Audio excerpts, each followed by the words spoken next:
Que a graça e a paz do nosso Senhor e Salvador Jesus Cristo esteja com todos nós. Amém? Amém. Eu quero ouvir um amém bem forte. Amém? Amém. Isso. Irmãos, vamos iniciar mais um culto de louvor e adoração ao Senhor, de ouvir também a palavra maravilhosa que Ele já preparou. E os irmãos devem ter notado aqui o nosso culto estender um pouco mais. Deus está nos ajudando e nós estamos trabalhando para que essa igreja também avance nesse projeto também de templo e também em pessoas. Então vamos continuar trabalhando para que essa igreja também tenha um aspecto melhor e graças a Deus, Deus está suprindo essas necessidades, o que é muito bom. Amém. Eu vou pedir que os irmãos fiquem de pé, a gente vai ler um texto, está lá em Romanos 12, 1. Eu vou pedir que a igreja vai ler duas vezes, porque geralmente na primeira vez lê um pouquinho acanhada, mas na segunda já veio com aquele vigor que Deus quer e espera de cada um de nós. Irmãos, eu vou falar uma coisa para vocês, não é fácil estar aqui na frente, vocês não pensam que eu não estou nervoso não, estou sim. Não é porque eu já estou aqui várias vezes, mas é bem tenso, mas a gente tem que continuar. Então eu vou pedir que os irmãos leiam lá Romanos 12, 1, no 3, tá? 1, 2, 3. Portanto, irmãos, peço pelas misericórdias de Deus que ofereçam o corpo de vocês como sacrifício vivo, santo e agradável a Deus. Este é o culto racional de vocês. Amém? Amém. Não vai precisar ler o segundo, foi muito bom. Amém por isso. Eu vou fazer uma pequena oração para a gente iniciar e eu creio que você possa fazer também aí pedindo a direção de Deus. E hoje nós estamos aqui para prestar um culto a Ele e só a Ele, porque o nosso Deus é digno de honra e adoração. É para Ele que nós estamos aqui. Então aí, baixe suas cabeças, vamos orar ao nosso Deus e fala com Ele nesse momento. Fala a Ele quando você está. Grandioso e poderoso Deus, maravilhoso Tu és, Pai.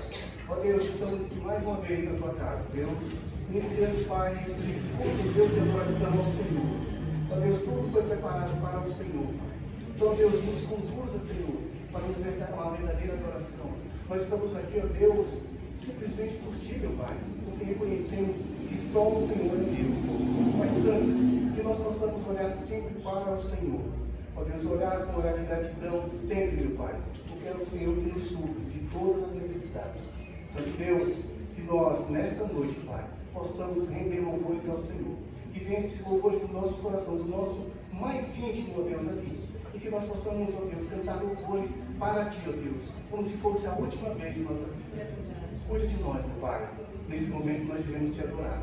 E a igreja vai continuar Te adorando. Que nós possamos juntos louvar ao Senhor, honrar ao Senhor, glorificar ao Senhor e exaltar o Teu nome. Essas orações nos pedimos e agradecemos em nome do Senhor Jesus. Amém. Vamos adorar o nosso Deus com esse primeiro cântico.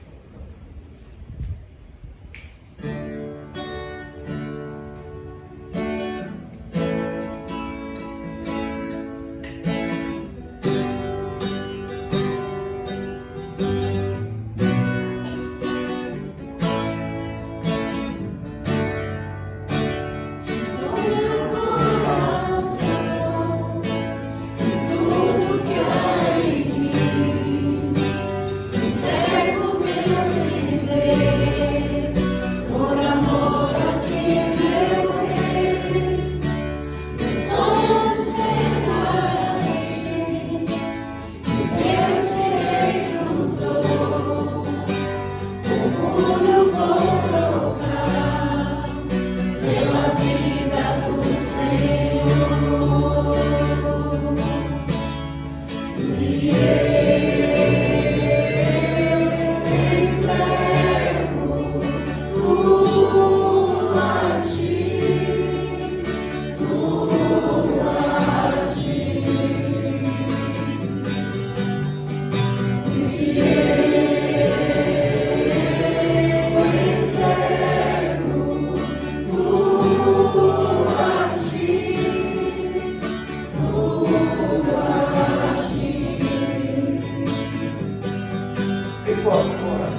bastante, sinta-se à vontade, nós iremos entoar o cântico do hino 295 do nosso cantor cristão maravilhoso, Tudo Entregarei.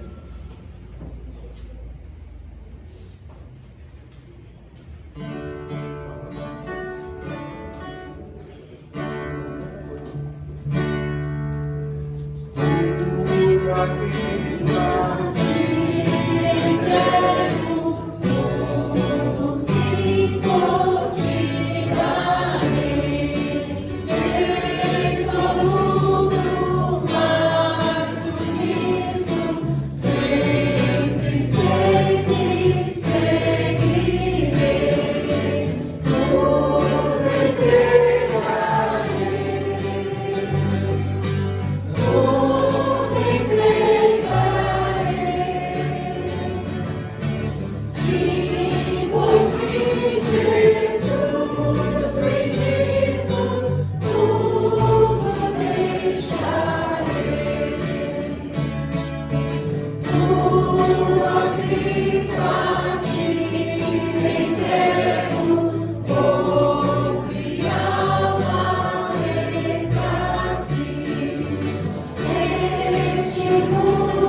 Deus maravilhoso, eterno Senhor, graças eu te dou, Pai, por mais um dia de vida.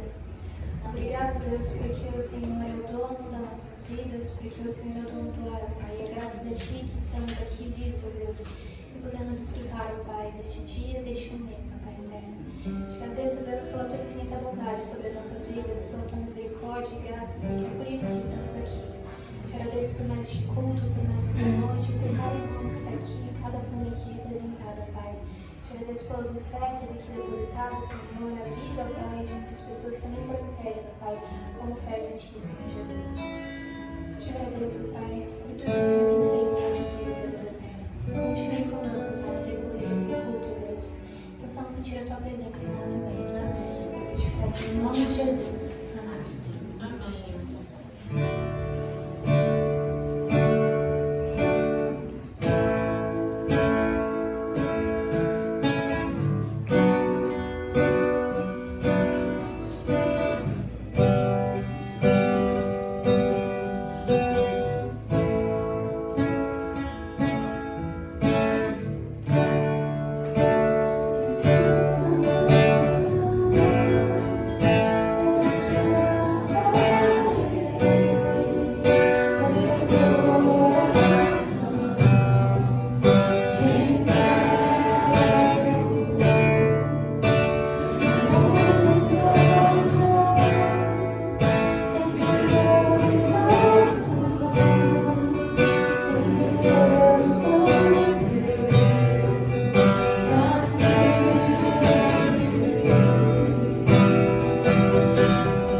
Nós te agradecemos, meu Pai. Nós te adoramos, ó Deus. Nós te adoramos, Senhor. Ó Deus, que nós possamos expressar o nosso verdadeiro amor sempre, sempre para contigo, meu Pai. Ó Senhor Deus, receba os nossos louvores. Recebe, meu Pai, com um cheiro suave das tuas narinas, Senhor. Porque nós cantamos aqui, ó Deus, para ti. Nós cantamos de coração e a tua igreja acabou de dizer que te adora, Senhor. Ó Deus, recebe, meu Pai. Recebe isso, Senhor. Que as tuas janelas do céu estejam sempre abertas, Pai, para ouvir o nosso louvor. Porque isso nós acreditamos, nós cremos e nós louvamos ao Senhor, Pai. Cuide de nós, Deus. Agora, Pai, nós iremos ouvir a tua palavra. Que o Senhor venha ungir o nosso pastor. Que ele esteja sempre escondido atrás da tua cruz. Que o Espírito Santo, Deus, fale e use o teu servo como tu queres, meu Pai. Ó Deus, que nós possamos entender, compreender, aprender mais e mais do Senhor. E que a tua palavra, Pai, possa ecoar em nossos corações e permanecer, ó Deus, em nossa mente, Pai. Que nós possamos praticar e não somente ouvir. Que nós possamos, ó Deus, vivenciar e ser verdadeiramente crente em Cristo Jesus. Seguidores de Cristo Jesus. Essas orações nos pedimos e agradecemos em nome do Senhor Jesus. Amém. Os irmãos podem sentar. Queridos, a gente tem falado sobre casa, sobre Cristo acolhe, salva e abençoa. Um acróstico. Tem muito a ver que a gente tem essa dualidade, né, de trazer a expressão de casa, falar um pouquinho de casa, que é relatar as experiências que Jesus trouxe dentro dos lares e o que aconteceu dentro desses lares. E é por isso que nós estamos chamando de casa, né? Cristo acolhe, salva e abençoa. Na verdade, assim, as casas, elas simbolizam o nosso porto seguro. Quantos de nós não chega cansado do serviço e a primeira coisa que mais quero eu, pelo menos, é sentar no meu sofá, me esparramar até... Minha esposa tinha umas fotos minhas comprometedoras lá no sofá, deitando no sofá. Parece um urso, né? Então, mas assim, eu quero chegar logo na minha casa, nem tomo banho, já sento no sofá lá, depois eu penso no banho. Mas a casa é um lugar é um ponto seguro nosso, né? Através das nossas casas, Deus concede esse descanso a cada um de nós. E relatar as experiências que Jesus teve com aquelas pessoas ali dentro dos seus lares vai motivar um pouco a cada um de nós as nossas lutas, porque também nós temos as nossas lutas dentro das nossas casas, e nós precisamos confiar que Jesus passou por várias situações ali dentro das casas, porque há uma relação entre, pelo menos para mim, entre igreja, casa e céu.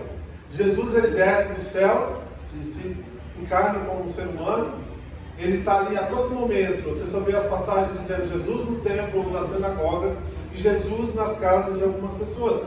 Parece que há uma relação isso. O Novo Testamento vai trazer isso também, essa relação importante entre o templo e a casa. Em Atos a gente vê várias citações ali de que a igreja perseverava unânime na doutrina, no templo e nas casas. Como a gente tem dito, parece que alguma coisa mudou, que a gente perde uma asa desse avião e começa a andar só com uma asa até. Esquecendo que nas casas a gente pode obter bênçãos também para a igreja ou para Cristo. E é em cima disso que eu quero convidar vocês. Hoje nós vamos falar sobre a casa de Pedro, uma casa em Cafarnaum, um dos pontos de encontro ali dos discípulos, né, que eles viajavam, se voltavam, se reuniam na casa de Pedro. Então, eles tinham esse hábito ali. Então, a casa de Pedro ela servia também como uma base. Eu quero te convidar a abrir suas Bíblias, acender as suas Bíblias, ligar as suas Bíblias, seja qual for a situação que você tem aí, né? Pode ser importante que seja a Bíblia. Lá em Lucas capítulo 4, vamos falar um pouquinho sobre a cura da sogra de Pedro. Nós vamos tirar desse texto aqui, que muitas vezes parece que não é importante, parece que não é muito assim, mas a gente pode olhar para esse texto e ver algumas verdades que a gente pode encontrar nesse texto. A cura da sogra de Pedro.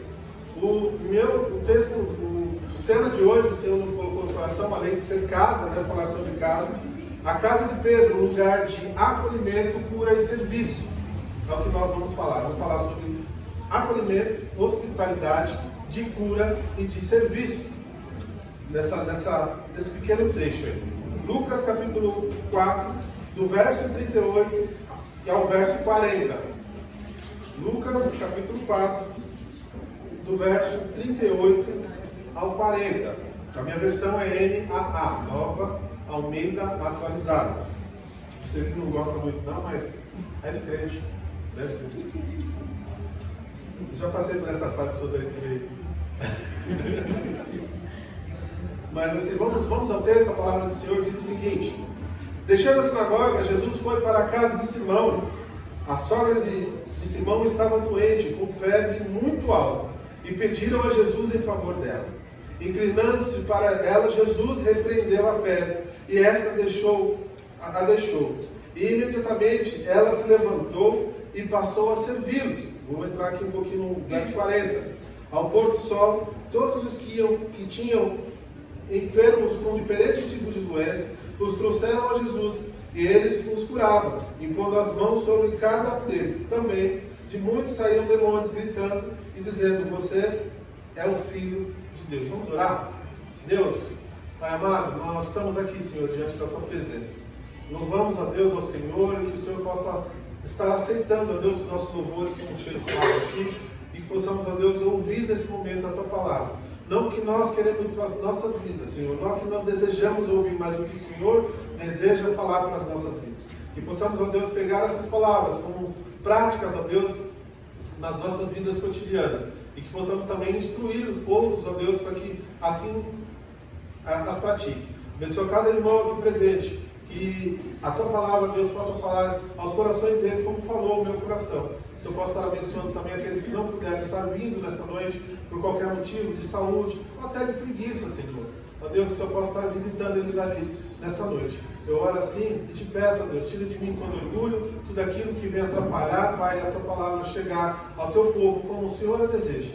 Eu te peço todas essas bênçãos, crendo que o Senhor está no controle. Em nome de Jesus, que é vivo e reina para todo sempre. Amém e amém. Queridos, hoje nós vamos falar um pouquinho do que acontece quando verdadeiramente um lar, uma casa, tem Jesus como centro, Jesus como hóspede dessa casa. A casa de Pedro torna-se aqui um modelo da igreja em miniatura, digamos assim. Uma casa de como a gente deve ter a nossa casa. Um lugar onde Jesus é acolhido. A nossa casa, como cristão, nós precisamos ter Jesus acolhido com hospitalidade de honra, onde as vidas são restauradas. Eu, antigamente, antes de ser cristão, eu tinha um lar que não tinha vidas restauradas, que eram vidas totalmente entregues ao inimigo, essa que é a grande verdade. Mas Deus teve misericórdia da minha vida, compaixão e graça, e nos concedeu, não só a mim, mas a toda a minha casa, a salvação em Cristo Jesus. E aí houve dentro do meu lar uma cura espiritual. E aí também, depois disso, nós precisamos entender que somos servos, que precisamos nos levantar para cumprir a missão do serviço. Hoje a Igreja de Cristo pena tanto por falta de serviço. A mão de obra cristã tem sido negligenciada por outros fatores. O Elias falou um pouquinho aqui sobre a dificuldade dos tempos que nós estamos vivendo, outras correrias, outras prioridades. O Elias falou também da prioridade de que quando você coloca a mão no arado e que você olha para trás, você não consegue seguir com esse arado de forma reta e linear. Da mesma forma, quando nós servimos ao Senhor, não podemos olhar para trás ou colocar as prioridades que não sejam as prioridades do Senhor. Pensando assim, nosso tema, como já dito, a casa de Pedro, um lugar de acolhimento, cura e serviço, é o que nós vamos pensar nisso. Como nós já lemos o texto básico, e aí nós vamos à primeira verdade que esse texto traz. Interessante, irmãos, que eu vi a irmã Fran hoje, de vez em quando eu dou uma zapeada lá, eu vi a irmã Fran falando assim, eu sinto que isso é já uma questão de hospitalidade. Ela falou assim, irmãos, a gente podia fazer o junto da panela todos os domingos para que a igreja fique mais tempo na igreja, né, irmã Fran? E aí a gente sente que essa necessidade de estender a comunhão da igreja para as nossas casas tem sido uma necessidade dessa época. Voltar à igreja primitiva, onde a gente tinha culto nos lares, onde a igreja se reunia para ser transformada e transformar vidas, e isso tem sido uma verdade que essa igreja tem vivido. Mas a primeira coisa que nós, quando vamos falar de lar, de casas, é que nós precisamos ser hospitaleiros. Uma das qualificações, certo, pastor? É que o pastor ele seja hospitaleiro. E se o pastor ele é um líder colocado pelo Senhor, para que as outras ovelhas olhem para ele e vejam diante do Senhor como é que ele se porta, as outras ovelhas também precisam ser hospitaleiros. Nós precisamos ser hospitaleiros como servos do Senhor. A narrativa de Lucas nos diz que Jesus saiu da sinagoga, local público de ensino, e foi para a casa de Pedro, espaço de intimidade. Era justamente o que a irmã Fran estava falando. Olha o que o texto vai dizer. Deixando a sinagoga, Jesus foi para a casa de Simão. Jesus saiu da sinagoga e fez a extensão. Eu fico imaginando que todos aqueles que eram seguidores de Jesus foram ali. Nos versos de Mateus e Marcos, vai dizer que os discípulos foram com ele também. A importância da hospitalidade. Pedro, ele estava ali recém-discipulado, convertido ali. A gente está aqui no capítulo já iniciando o Evangelho aí. Pedro ali estava pouco discipulado, mas o que Pedro tinha era uma grande hospitalidade. Ele recebia o povo de Deus, ele recebia Jesus quando ia e voltava. Na verdade, ele estava junto à sua família que recebia os demais. E Pedro, sendo recém-chamado ao discipulado, conforme nós podemos ver em Lucas 5, que é de 1 a 11, vai dizer isso. Abre a sua casa para o mestre. Ele abre a sua casa para Jesus. Jesus sai da sinagoga e ali ele abre a sua casa. E aí a gente tem outros exemplos que Deus abençoou as pessoas quando receberam, quando foram hospitaleiros dentro do seu lar. Abraão e os anjos, Gênesis 18:1, ao receber 3 homens dentro de sua tenda, Abraão experimenta a revelação e a promessa de Deus dentro do seu lar. A gente vê a viúva de Sarepta, 1 Reis 17, de 8 a 16, ao acolher Elias, sua casa nunca mais ficou vazia. A gente vê também que a igreja nas casas, conforme Romanos 16:5, Filemão 1:2, nos primórdios, a hospitalidade sustentou a expansão da igreja. A gente vê Paulo vir e mexe, ele está indo de um lugar para o outro, de uma cidade para outra, e ele ficando na casa de um e na casa de outro. A hospitalidade dos irmãos primitivos, digamos assim, que nós precisamos ser primitivos como eles. Mas o fato é que aquela igreja ela é marcada por uma hospitalidade além do comum, além do normal. Graças a Deus, nós como brasileiros que somos, nós temos essa diferença de acolher, de abraçar pessoas. Nós temos a oportunidade de receber pessoas, uma das coisas que as outras nações aí fora têm dificuldade, mas nós brasileiros somos latinos, então temos essa facilidade de receber pessoas. Mas uma das coisas que talvez no seu imaginário, no seu pensamento pode te atrapalhar são aqueles pensamentos. Mas a minha casa é tão humilde, mas minha casa está tão bagunçada, minha casa não tem espaço para receber os irmãos, não tem espaço para receber outras pessoas. Engano seu, irmão, se eu fico olhando para a casa de Pedro, como é que seria a casa de Pedro? A casa de Pedro provavelmente de chão batido, de telhado e paredes feitas com lajes e treliçados com palhas, janelas que a gente nem sabe nem direito a constituição delas, mas o fato é que a casa de Pedro é uma das mais humildes, com certeza, do que nossos tempos atuais, recebeu um Deus Todo-Poderoso.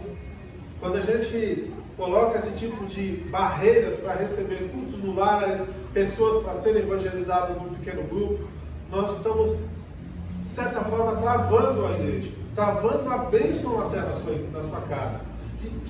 Que lindo se fosse receber, se você tivesse a fama de pessoas chegarem na sua casa e você ser ali agente de Deus para transformar as pessoas dentro do seu lar. Imagine que bênção.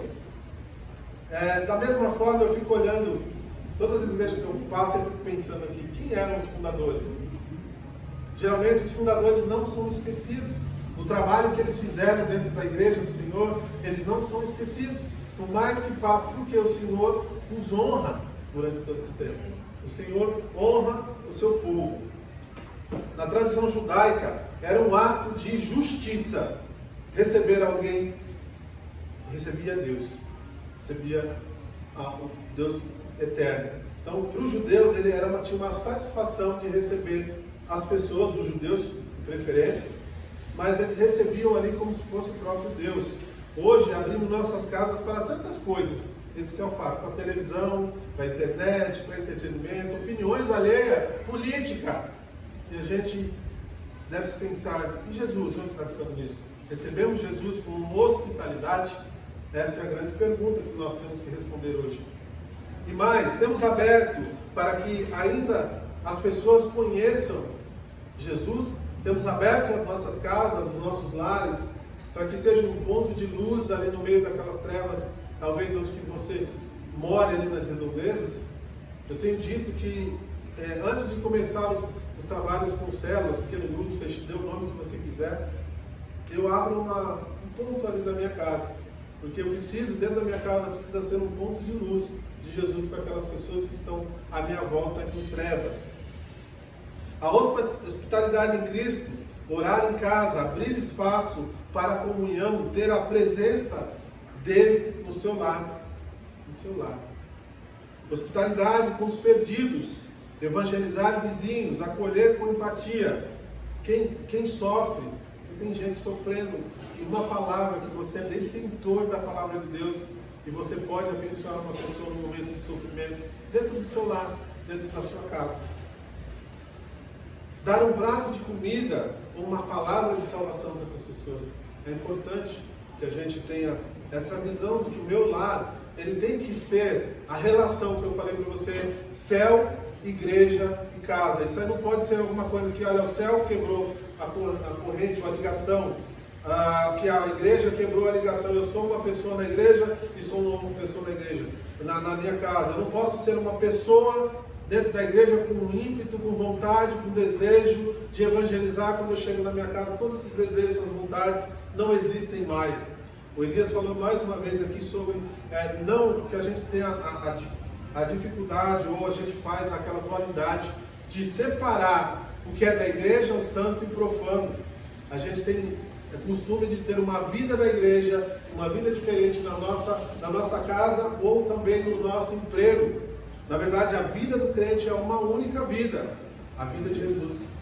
A vida de Jesus. Já não sou eu mais quem vive, mas é Cristo que vive em mim.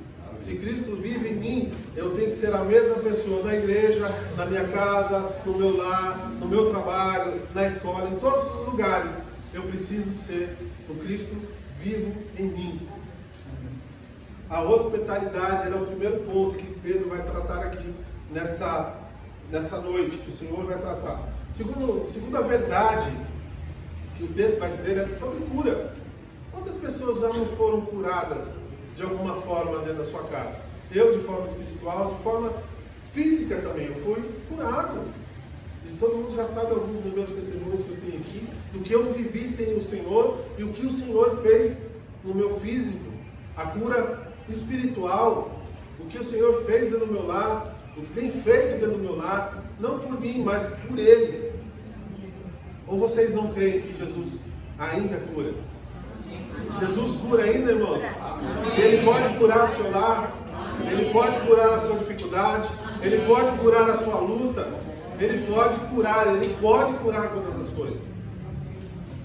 A sogra de Simão estava com muita fé. Interessante que o livro de Lucas, ele é um doutor, ele olha para aquela situação assim e fala assim, olha, a sogra de Pedro está muito doente, está com muita febre. E a gente sabe que a febre é o prenúncio de algo errado no nosso organismo. A febre, para os antepassados, era talvez até um prenúncio de morte para aqueles antigos. Hoje nós temos medicamentos, temos situações que controlam a febre, mas no passado aquilo poderia levar à morte a febre. E aí Lucas, o doutor Lucas, olha para aquela situação e a sogra de Pedro está com muita febre. Não é só uma febrinha, não está só febril, ela está com uma enfermidade. Lucas, o médico, usa o termo puerperos megas, que quer dizer febre elevada, intensa, possivelmente com risco de morte. Jesus não se limita a ensinar em público, ele se inclina sobre a dor de uma mulher anônima num cômodo qualquer. Anônima para nós, para Jesus era a sua filha amada, que ele conhecia desde o ventre da sua mãe. O Salmos vai dizer isso. Mas o fato é que Jesus é poderoso sobre as enfermidades físicas, enfermidades espirituais, seja qual for a enfermidade, o vício, o que você está lutando aí, o Senhor, Ele é poderoso para te curar de qualquer tipo de enfermidade. Isaías 53:5 vai dizer: pelas suas pisaduras nós fomos curados. Nós somos curados por Cristo. Interessante que o pastor Jacinto colocou há 3, 4 semanas atrás, que as enfermidades, elas não são nossas. E eu comecei a pegar isso para mim: olha, a enfermidade, isso aí não é meu. Isso aí não pertence a mim, porque eu não fui criado com doença. O pecado gerou em mim essa enfermidade. Mas o meu Deus, o seu Deus, te criou uma pessoa sadia, com saúde, saudável. As nossas lutas, os nossos pecados, as nossas correrias têm gerado aflições e doenças para nós. E não só doenças físicas, espirituais. Quantas pessoas estão sofrendo com doença específica. A gente tem visto alguns especialistas dizer que essa geração talvez seja a maior de todas as gerações que mais problemas psicológicos terão daqui para frente. Mas eu creio que se Jesus estiver na vida dela, não vai ter nada. Porque está aqui alguém que sofreu de problemas psicológicos, está aqui diante de vocês curado, não por médico, mas por nome de Jesus. Amém. Mateus capítulo 8, verso 16 vai dizer, relata um episódio e conecta com Isaías. Ele tomou sobre si as nossas enfermidades.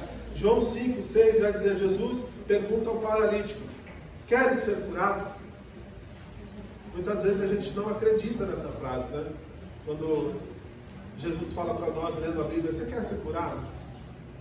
Você quer ser curado nessa noite? Você quer ser curado nessa noite? Jesus está dizendo para você: você quer ser curado nessa noite? Amém. Você quer ser curado nessa noite? Amém. Mas a gente é assim, às vezes a gente ouve a voz do Espírito Santo e fica demorando para responder. Irmãos, a gente pode ser que não seja um problema físico, pode ser que não seja um problema físico, mas pode ser um problema financeiro. Olha, a gente não fala tanto de saúde financeira, nós precisamos ter a saúde financeira também.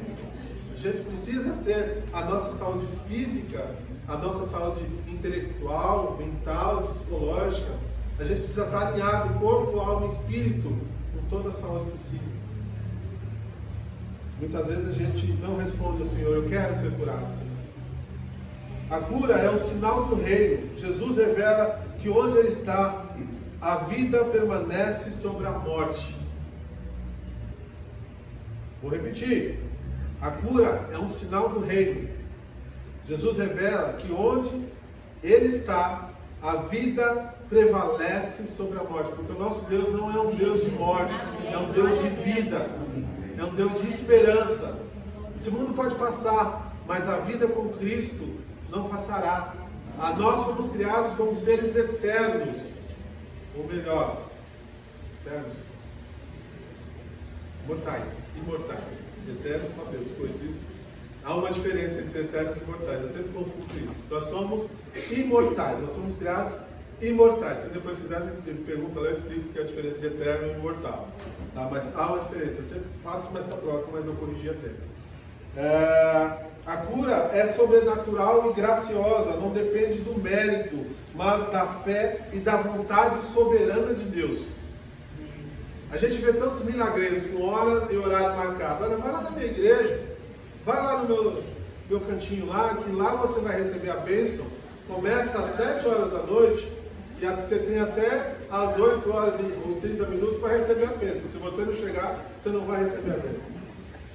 A bênção de cura com hora marcada. também não deve ser assim. Eu creio que a cura do Senhor, ela pode vir através de uma oração, através de um medicamento do médico. O Elias colocou aqui muito bem, a gente conversou aqui na EBD, que quase nós vamos até quase 3 horas da tarde, né, Elias? Sobre a necessidade do cristão tomar os seus medicamentos. Porque Deus, Ele deixou a ciência para que ela possa nos ajudar. E a gente não pode ser cristãos alienados de querer ser negacionistas, dizer que aquela medicação, eu tenho fé, sim, eu creio, mas também tenho fé que o Senhor me abençoa também por meio dos medicamentos e dos médicos. A cura, usando algumas alegorias, eu sei que muitos, Moisés ali vai falar, vai usar a alegoria, a febre pode ser emocional. A febre pode ser emocional. Quantas, eu já ouvi tantas crianças com choro. Vou contar um caso aqui de um irmão meu, isso foi bem real, eu estava ali, né? O irmão meu, ele foi internado na USP e a gente não descobriu o que ele tinha, até o ponto que ele falou que fiquei com vontade de chupar uma laranja. Depois que ele chupou a laranja, o moleque melhorou. Mas o fato é que o emocional nos abala, o emocional nos gera situações de febres. Febres espirituais, frieza na fé, distanciamento de Deus. Ontem o culto no São Marcos foi justamente isso. Não saia da casa do Pai, porque o que tem tanto de cristão saindo da casa do Pai não é pouco. Febre relacional, ressentimentos, mágoas, solidão, lares divididos, tem sido um grande problema também da igreja. Porque tudo que acontece dentro da casa, dentro da sociedade, onde que vai explicar? Dentro da igreja. A gente está tendo um problema político de taxação, onde que isso vai explicar? Dentro da igreja. É sempre assim. Terceira e última verdade que esse texto nos traz é o serviço. O fruto natural de quem está curado. Quando a gente se cura, principalmente espiritualmente falando, quando nós encontramos Jesus, ou quando Jesus nos encontra, algo natural tem que ser o serviço ao Senhor. E ela começou a servir. O texto vai dizer assim, olha, inclinando-se para ela, Jesus repreendeu a febre, e esta deixou imediatamente. Ela se levantou.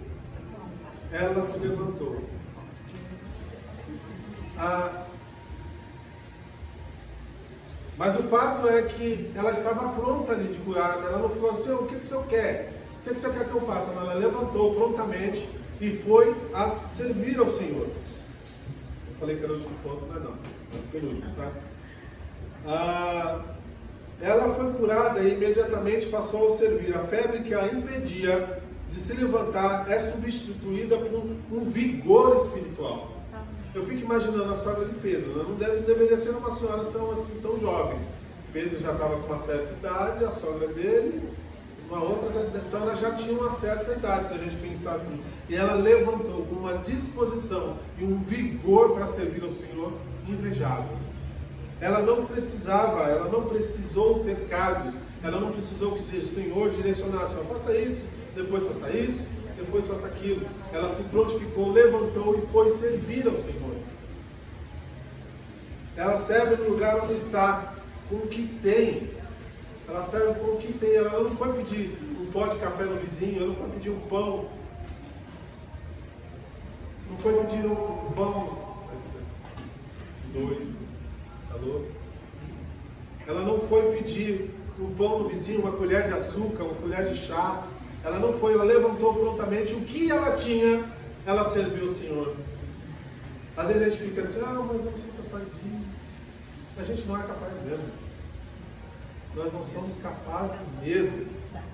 Mas o que a gente precisa entender é que nós, na nossa incapacidade, o Senhor nos capacita para a gente servir e fazer o melhor para Ele. Independente do que a gente tenha nas mãos, o Senhor colocará a ferramenta certa e a ferramenta precisa para que a gente avance no reino.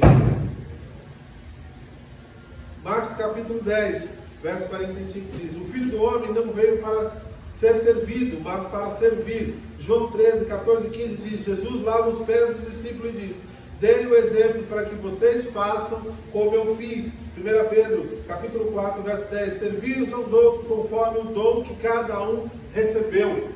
Pedro vai dizer que nós, pelo menos, um dom nós temos.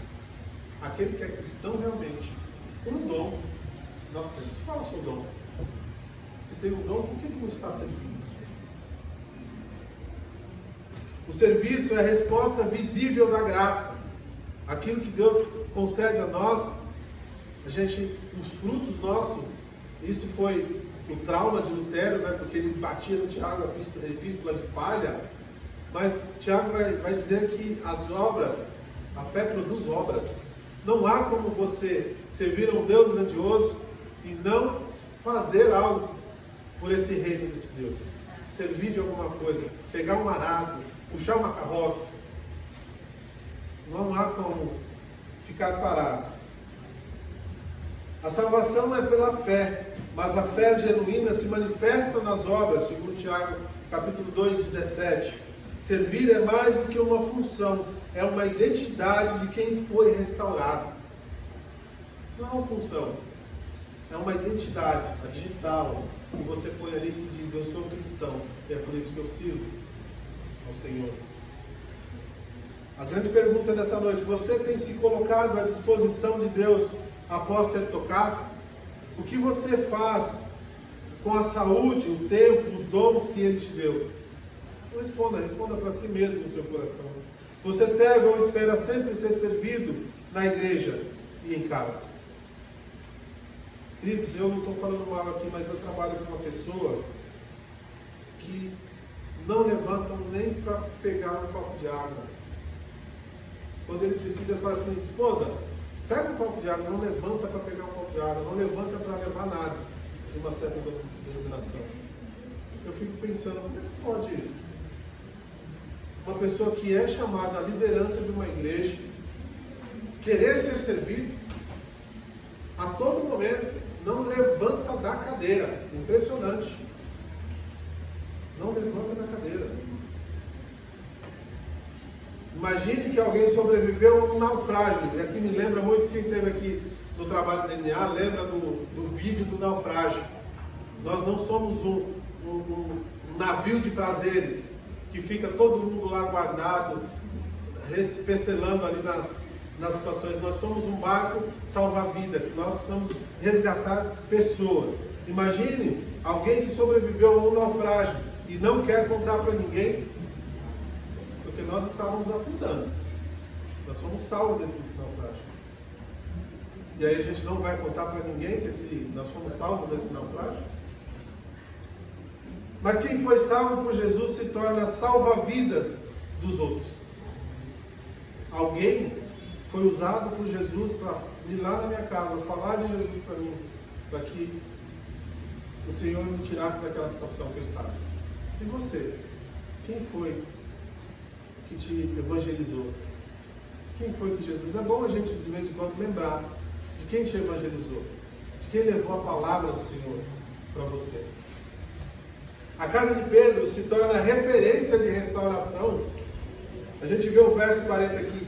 Ao pôr do sol, todos os que estavam enfermos, com diferentes tipos de doenças, os trouxeram a Jesus. E ele os curava, impondo as mãos sobre cada um deles.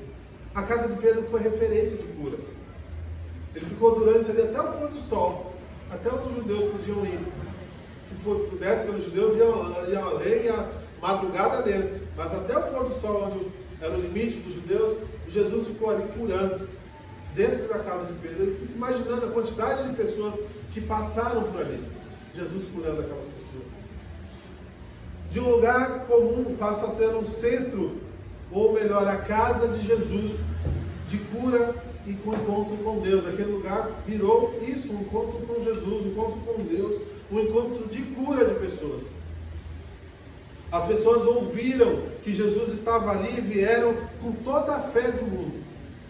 Imagina na sua casa, você com um pequeno grupo na sua casa, o seu vizinho ouvir que na sua casa tem um lugar de fé, que você pode ali contar com os irmãos, que ali ouve-se bênçãos pessoas sendo curadas, pessoas sendo restauradas, casamentos sendo restaurados, você sendo referência no meu prédio, no seu prédio, na sua casa, no lugar onde você mora. Olha, ali tem a casa de um cristão, que ali se reuniu um grupo que a vida deles transforma. Deus restaura a vida deles. As pessoas ouviram que Jesus estava ali e vieram com fé para serem curadas. Mateus 5,14: vós sois a luz do mundo. Não se pode esconder uma cidade edificada sobre um monte. Atos 2, 46, 47. Batiam o pão de casa em casa, e o Senhor acrescentava o que iam sendo salvos. Interessante que esse verso, irmãos, a igreja moderna, ela fica num afã tão desesperado de conquistar membros, e às vezes se esquece que quem adiciona é o Senhor. Quem manda as pessoas é o Senhor. O lar do cristão precisa ser mais confiável, deve ser transformador. O lar do cristão precisa ser um lugar de transformação. O Evangelho alcança casas inteiras, conforme a casa de Cornélio em Atos 10, o carcereiro em Atos 16. A casa onde Jesus habita se torna farol para quem anda nas trevas. A casa, vou repetir, onde Jesus habita, é um farol para quem anda nas trevas. E quem nunca viu para que serve o farol? Os navios estão ali perdidos em alto mar. E eles são guiados pela luz. E aí a gente traz uma ilustração disso. Pessoas em alto mar, no mar de pecados, boiando no mar. E a gente precisa emitir a luz do farol, que é Jesus, para essas pessoas. É isso. Para que essas pessoas, não guiadas por nós, mas guiadas pela luz de Jesus, seja trazido a Jesus.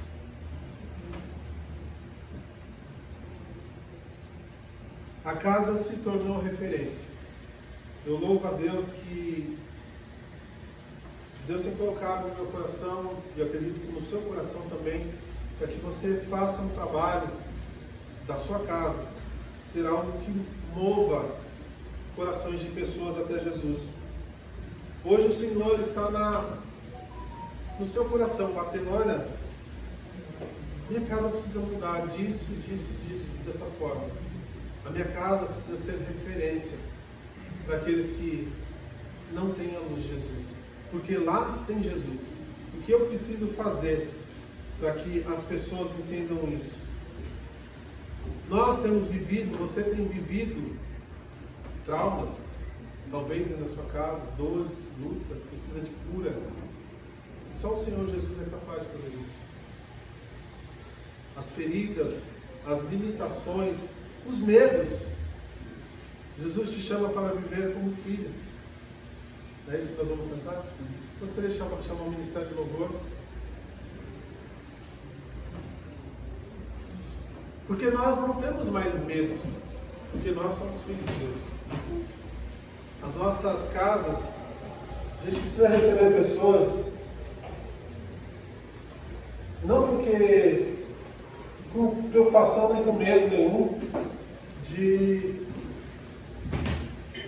receber pessoas porque eu tenho uma casa simples, uma casa pequena, uma casa que não acolhe, uma casa talvez até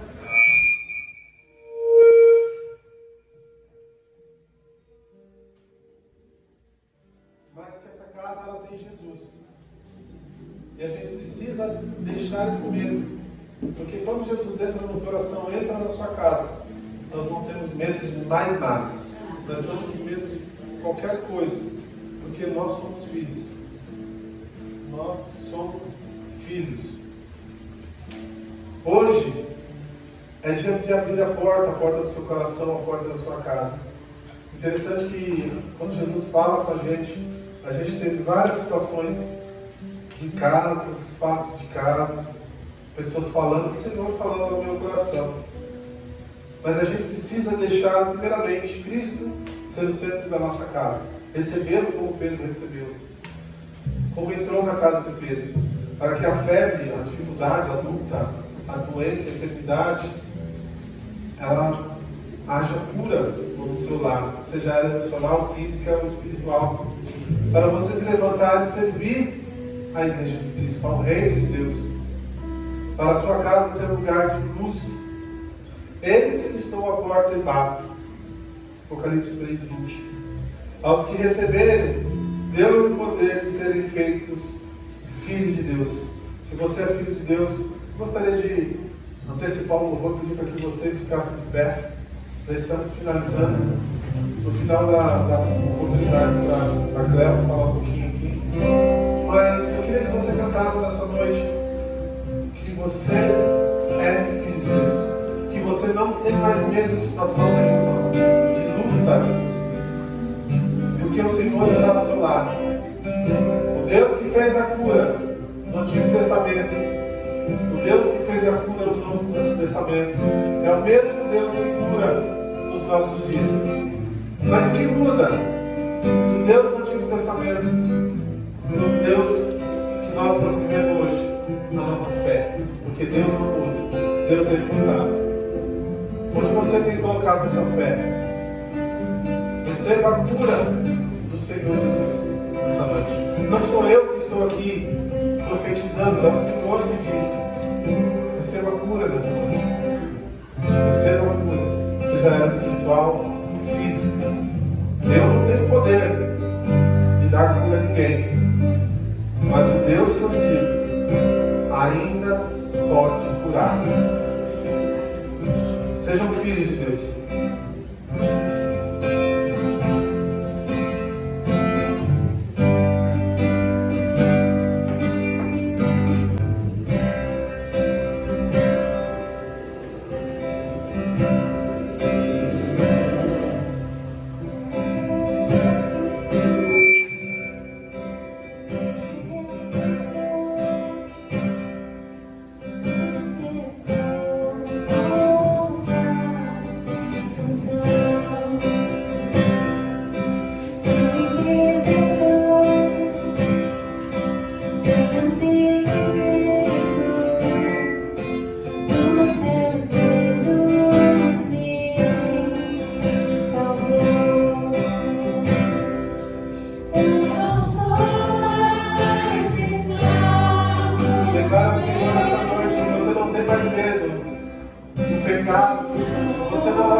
Pai, povo que está aqui nessa noite. Que cada um, Deus, possa entender essa mensagem e colocar, a Deus, dentro do seu lar, a perspectiva de cura do que o Senhor está dentro do seu lar. Assim como Pedro levou dentro da sua casa, dentro do seu lar, a salvação. Que cada um, Deus, possa levar a certeza do Senhor no seu lar.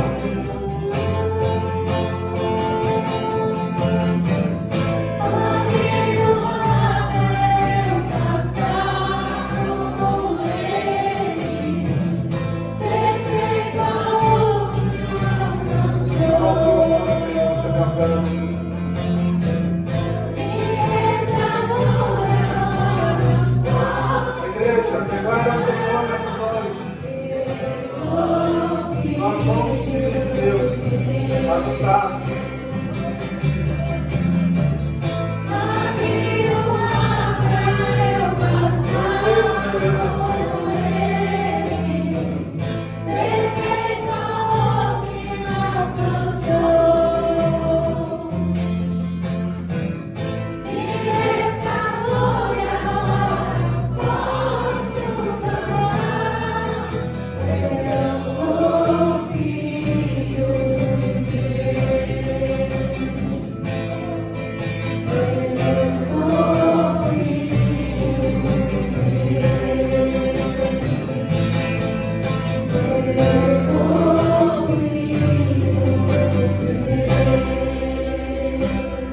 Você é filho dessa noite, você é filho do Senhor Jesus, você é filho de Deus. Repita para Ele que você não é mais escravo do medo, que você é filho de Deus. Declare nessa noite que você não tem medo de nada, porque você é filho de Deus. Só você sabe o que você está sofrendo nessa noite, o que você está lutando nessa noite. Só você e Deus sabe. Mas declare ao Senhor que com Ele você não tem medo de nada, porque a morte ela já foi vencida. E hoje nós somos mais que vencedores em Cristo Jesus. Abra sua boca. Senhor, eu não tenho mais medo. Eu não tenho mais medo, Senhor. Seja qualquer situação, Senhor, contigo, eu enfrento qualquer luta. Senhor, esteja comigo. Deus amado, mais uma vez nos colocamos, Senhor, diante da tua presença para te agradecer por mais esse culto do teu nome. Ó Deus, que possamos, ó Deus, nos apegar, Senhor, nas tuas promessas, porque as tuas promessas não falham e nunca falharam, Pai. Ó Deus, o teu povo está aqui reunido, querendo ser abençoado, ser bênção para outras pessoas também. Ó Deus, que saiamos daqui nessa noite com a certeza que o Senhor é o centro do nosso lar. Que possamos, ó Deus, fazer esse acordo contigo. Que todas as decisões venham do Senhor dentro do meu lar. Ó Pai, que o Senhor possa estar abençoando a cada lar aqui nessa noite. Que haja cura dentro dos nossos lares, seja qual for o tipo de cura. Ó Deus, que esse lar possa continuar sendo um farol para as pessoas que não te conhecem. Ó Deus, eu te peço também, Senhor, que esteja conosco. Abençoa, Senhor, a cada dia o teu povo. Ó Deus amado, agora nos leva nas nossas casas, da mesma forma que o Senhor nos trouxe nas nossas trabalhos e proteção. Que possamos ter o restante de noite abençoado contigo. Que possamos ter uma semana na certeza, dizendo que, olha, eu não sou mais escravo do medo, porque eu sou filho de Deus. As aflições não chegarão até mim, o medo não chegará até mim. Meu Deus, obrigado, Senhor, que possamos sair daqui diferente daquilo que entramos aqui nessa noite. Meu Deus, possamos fazer a tua vontade. Os nossos lares possam se abrir, meu Deus, para receber pessoas que necessitam de uma palavra de salvação. Meu Deus amado, obrigado por essa oportunidade. Eu oro assim, em nome de Jesus.